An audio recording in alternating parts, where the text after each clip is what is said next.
Top 5 Godfather, thank you so much for meeting with me. I know you're a not very busy man. You come to me on the day of my daughter's interracial wedding to ask for guidance. Not sure why you threw in the part about the wedding being interracial. Do you object to that? Whoa, hey, I'm not prejudiced. Jamal seems okay.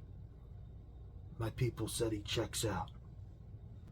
Okay, so you had him investigated because his name's Jamal and because he's not white. We're not here to talk about me. What do you want? Well, I wanted to let you know in person that I'm on my way to start filming the Tony's Top 5 mob movies. So I assume you're coming to me to see if I'm comfortable with the publicity that comes with being number one on the list, right? Well, not exactly. I was coming to you out of respect to let you know that The Godfather won't be on the list.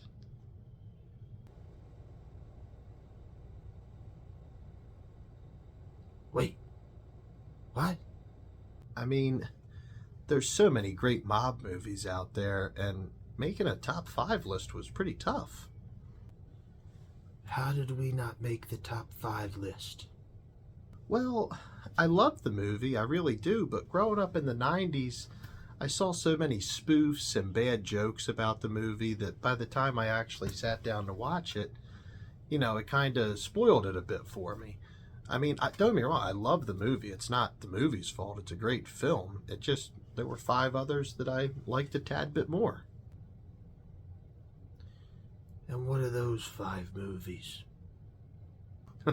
Well, be sure to subscribe to this channel and you'll be able to see what those 5 movies are.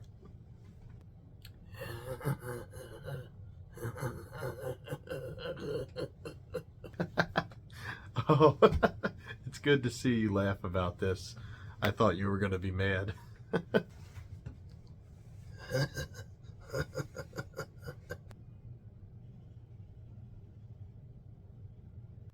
Hey everyone, welcome to Tony's Top 5. I'm Tony, and every week we pick a different topic, and I pick my 5 favorite things about that topic. The mafia, La Cosa Nostra, organized crime, or just simply put, the mob. This is a horrifying group of people who we as Americans just can't get enough of when it comes to movies, TV shows, and books. Now, this is usually centered around the Italian mob, but they don't have a monopoly on organized crime in our culture, especially anymore. Everywhere else has their own kind of organized crime too. Russians, Irish, Mexicans, even Wall Street. It's everywhere. So many of these movies, especially the one we made fun of in our opening skit, have launched the careers of some of our best filmmakers, actors, and writers of our time. So with this list, I'm narrowing it down to my top 5 favorite mob movies of all time. Now, while there are plenty of movies out there that deal with gangster type stuff, I'm kind of limiting this to movies centering around the American mafia. Now, I know that might seem silly, but I have weird greaseball moments, and it's my list. So let's go. All right, number 5 on my list of my top favorite mob movies, A Bronx Tale. Now, I know this is going to piss off all 13 of my subscribers that this made the list, but The Godfather didn't. But I just flat out love this movie. Now, I know it's not as much a crime drama as it is a coming-of-age tale, racial tension piece, mixed in with kind of a love story too. But it does have a lot of mob stuff in the background, so I thought it was good enough to make this list. Now, this movie might not have a lot of the in-your-face gangster stuff that a lot of the movies on this list will have, but it uses just the right amount to still be unique, but then also drive home its themes. Now, this film was written by Chaz Palminteri and then directed by Robert De Niro, who also star in this movie, Chaz Palminteri being the neighborhood mob boss Sonny, and then Robert De Niro being a blue-collar, working-class bus driver in the neighborhood, who's also the father of the main character, Kolozhno. or better known as C. Now, both De Niro and Palminteri carry this film. I mean, it was just great acting, authenticity of characters, and this constant feud they have over who is in charge of providing guidance for Kolodjno throughout the movie. Now, while there are a lot of violent scenes in this movie that help it compete with the other movies on this list, one of the cooler things that it does is it really shows the racial tensions that were going on in New York and so many other cities across during the 1960s. This film's definitely one of my favorite movies of all time, and that's probably why it edged its way onto this list without technically being a mob movie. It's definitely something that I think every young person should see due to the themes in the movie that really appeal to, being molded into the person that you're going to become. Just great film, one of my favorites, and not bad for De Niro's directorial debut. All right, number 4 on my list of my top 5 favorite mob movies, Donnie Brosco. Now, this movie often gets overlooked, and I'm not really sure why. I think it's a combination of the director, Michael Newell, never really directing a crime drama before this. He did a couple other big name films, but this was, like you said, his first mob movie crime drama, so a lot of people were unsure what to think. It's a lot easier to market a movie when you have a name like Scorsese or Coppola attached to it. And also, for as beloved as of a thespian as Johnny Depp is today, he really hadn't had too many major leading roles up until this point other than Edward Scissorhands. But when you think about it, Edward Scissorhands does sound like a pretty good mob hitman nickname. I mean, think about it. They're like, oh man, we don't know what to do about Joey Pineapples. He's nuts. Who do we send after him? He's like, oh, call up Eddie Scissorhands. He'll slice him to pieces. It all worked out, though, because Johnny Depp did great, and the film was great, too. Now, this was based off of the real-life Joey Pistone, who went undercover as Donnie Brosco for several years in the New York Mafia's Bonanno family. And for several years, he posed as a mafia soldier, did a lot of mafia stuff, except I don't think he killed anybody. And during all that time, he was collecting intelligence to build a case against the mafia for the FBI and the Department of Justice. While Johnny Depp did great in this film, the movie really is carried by the performances of Al Pacino and Michael Madsen. They had a lot more experience to bring to the table because they had played wise guy characters before, especially Al Pacino. I mean, he was kind of this Willy Loman type mobster character that we had never seen before, that was just overworked, and after a long career of loyalty and service, he didn't have anything to show for it. So I thought it was one of Pacino's better roles. This movie has all the violence, mafia politics, and forget about it that you could ask for in a crime drama. While it's not my favorite mafia movie ever, it still is pretty damn good, and I think one of Johnny Depp's better roles. So I had to add it to this list. All right, moving along to number 3 on my list of my top 5 favorite mafia movies, Casino. Now, a lot of people are probably confused at why this isn't first or second on the list because it's so many people's favorite movie, and trust me, this was a tough one. I wanted to place it higher. I mean, on top of this being one of my favorite Scorsese movies ever made, it's just one of my favorite movies in general. I mean, it has a star-studded cast, awesome visual effects, and probably some of the best dialogue in any movie ever made. Me and my brother constantly quote this movie, when we're being serious and when we're joking. Now, obviously, any mob movie made by Scorsese that stars both De Niro and Joe Pesci is going to grab any mob movie junkie's attention. This film's based off of the Stardust Casino that was in Las Vegas during the 60s and 70s. In the film, it's called the Tangiers Casino. And this place was all but on paper run by the Chicago outfit. They took loans from the Teamsters Pension Fund to construct this casino, basically so they could skim cash off the profits. Now, almost anybody that watches this film feels like Joe Pesci steals the show, playing the top-level mob enforcer Nicky Santoro. But this was more of a familiar character for him, playing like this mafia muscle type tough guy, where De Niro had always played those kind of roles too. But in this movie, De Niro plays Sam Ace Rothstein, who's kind of this clean-cut front man that never gets his hands dirty but makes a lot of money for the mob. And I thought that was really impressive because we had never really seen De Niro play a role like that before. It's impossible to love mob movies and not love this movie.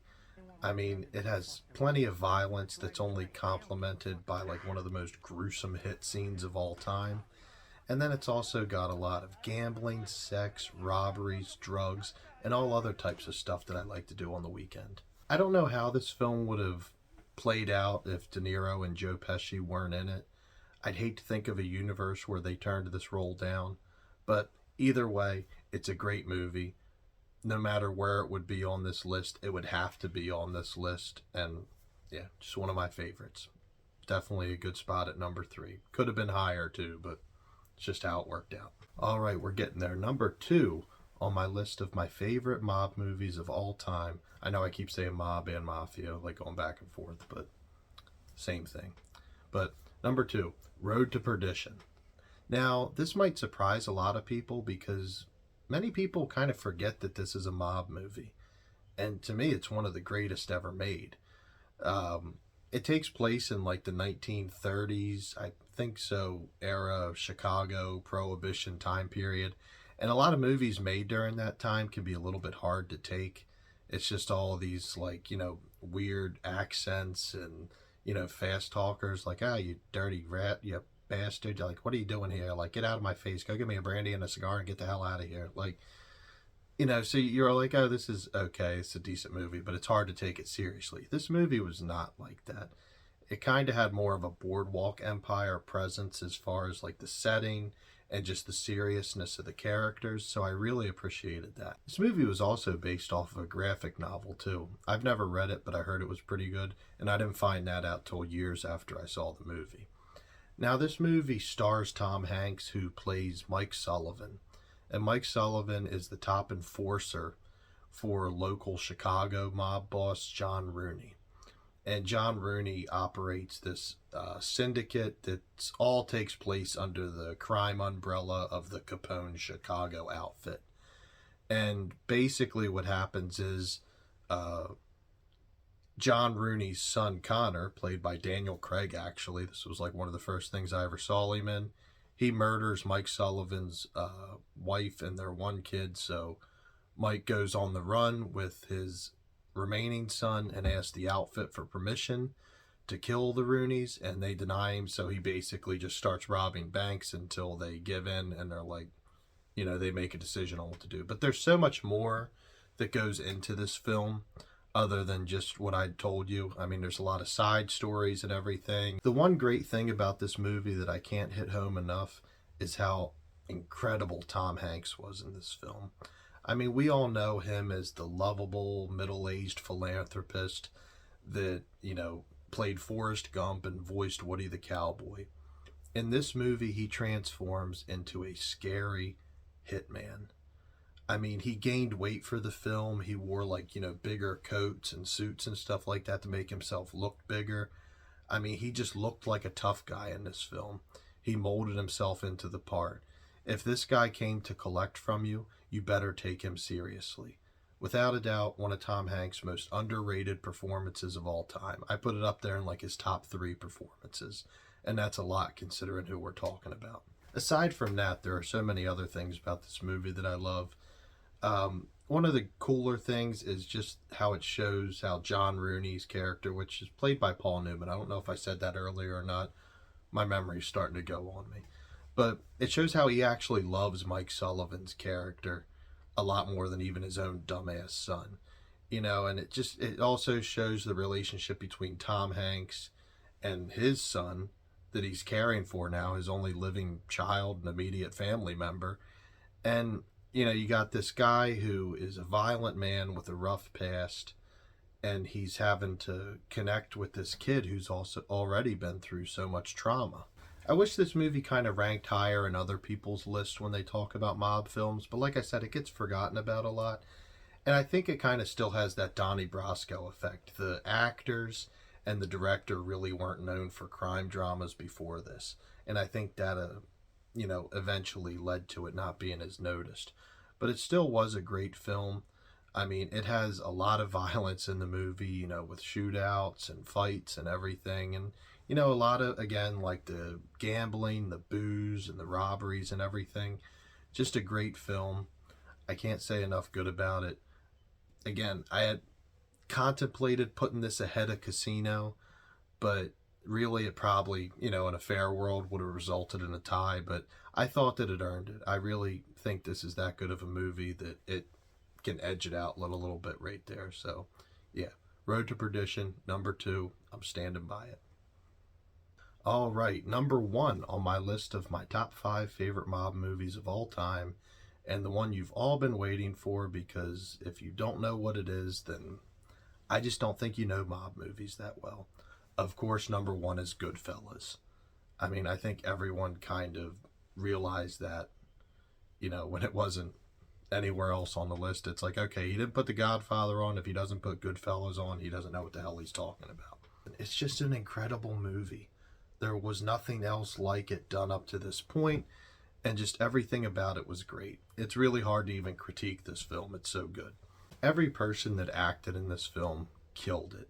I mean, Ray Liotta, Joe Pesci, De Niro, Lorraine Bracco, Paul Sorvino, they just did great. Even the people that played like the lower level roles, they crushed it too. This film dove into the life of ordinary guys that did all the legwork for the high level mobsters, all of the hijackings, robberies, bootlegging, drug dealers, collections, all the stuff that you don't want to be wearing a nice suit and a boutonniere, or however you pronounce that, like the flower that the Godfather wore right here. I don't know. I think I wore one on my senior prom, but I can't remember what it was called. Similar to Casino, this movie just has so many memorable lines that have been, recycled through jokes and TV shows and everything like that. I mean, so many people have been told to go get their shine box. I can't keep track of it anymore, but it's still funny. It's such a great line. Now, this movie follows the life of Henry Hill, who was a low-level associate of the Lucchese family in New York, who had a pretty crazy life as a mobster and was associated with a lot of other high-ranking mobsters and crazy people, and he eventually turned state evidence and was in the witness protection program up until his death. Now, while this movie mainly dealt with the mafia, it dove into so many other weird things, like just the dynamics of the neurotic mentality of many Italian Americans that I myself have experienced growing up.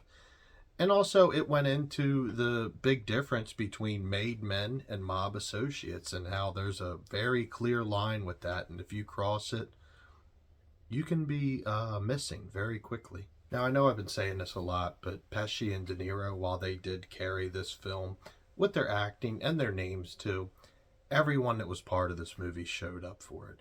It really was that great. Scorsese and Nicholas Pileggi were able, I think I pronounced his name right, not sure. They were able to create this story that showed all of the violence and the insanity of the mob, but it excluded all of the romanticism and fanciness that came with many mob films before it. So it really was one of a kind. The film was gritty and it was blue collar. And I think that's why so many people identified with it, because whether you grew up in like South Philly or some small town in the Midwest, you knew a guy like Henry Hill. This guy that was always involved in some type of racket, always in trouble with the law, and always just ran with the wrong people. And Ray Liotta, God rest his soul, he did an awesome performance. I mean, he crushed it playing Henry Hill, and I'm so glad that he took that role. But yeah, I could go on all day about how awesome this movie is, but I'm trying to keep the films to below 20 minutes. So yeah, that's my list of my top 5 favorite mob movies.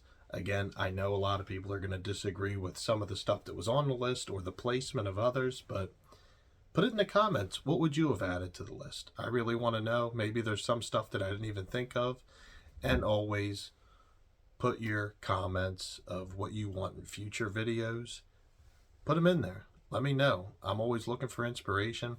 I apologize about my pet snake that keeps falling. She keeps trying to climb in her cage all throughout this, and I don't know what's up with that. But hope she doesn't escape. But yeah, again, thank you guys so much for watching, and I will see you next week. Take care.